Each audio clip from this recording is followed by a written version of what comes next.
Le col et les manchettes sont maintenant repassés. Votre col est froid. Vous pouvez le déboutonner, il va garder sa belle configuration. Positionnez le pan avant de votre chemise sur la table, bien à plat face à vous. Repassez ensuite, commençons par le bas en direction du haut. Si vous utilisez une centrale vapeur, vous pouvez alterner la vapeur à l'aller, le repassage au retour.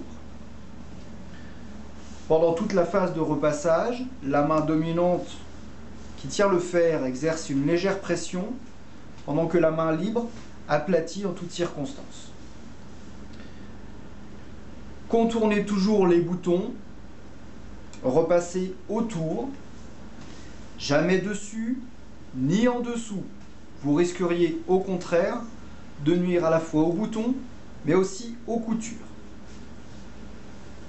Quand vous arrivez en haut du pan avant, faites glisser votre chemise de 90 degrés en logeant la couture contre la grande partie de la table à repasser. Vous avez maintenant accès à la partie haute du pan avant.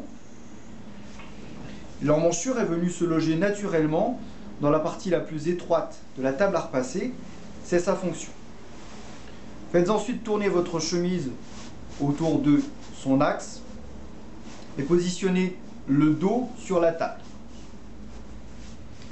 S'il existe des pinces de cintrage, vous pouvez repasser en les suivant.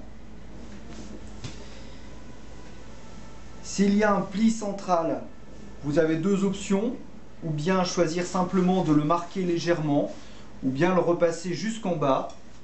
Je donne dans l'article des astuces. De même, si vous constatez une tache que vous n'aviez pas vue jusqu'à présent, ne la repassez surtout pas. Une tache ne doit jamais être repassée au risque d'être définitivement fixée dans le tissu. Au contraire, si vous rencontrez une tache, détachez-la à nouveau et relavez-la.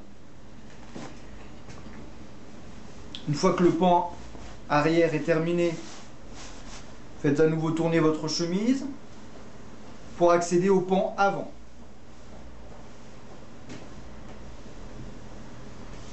Procédez toujours de la même façon.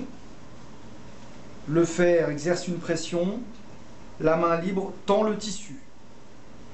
S'il vous arrive de former malencontreusement des plis, utilisez la fonction jet d'eau ou bien votre vaporisateur et recommencez votre repassage.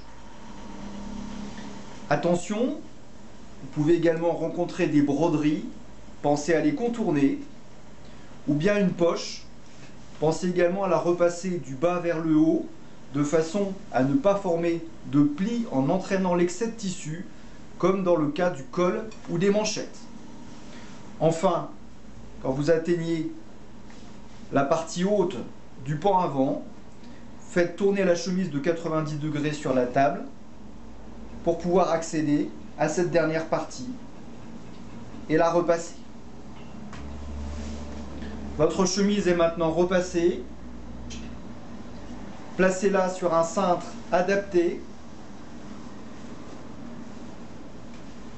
Boutonnez alors les deux derniers boutons et laissez-la refroidir pour que votre chemise garde sa belle configuration.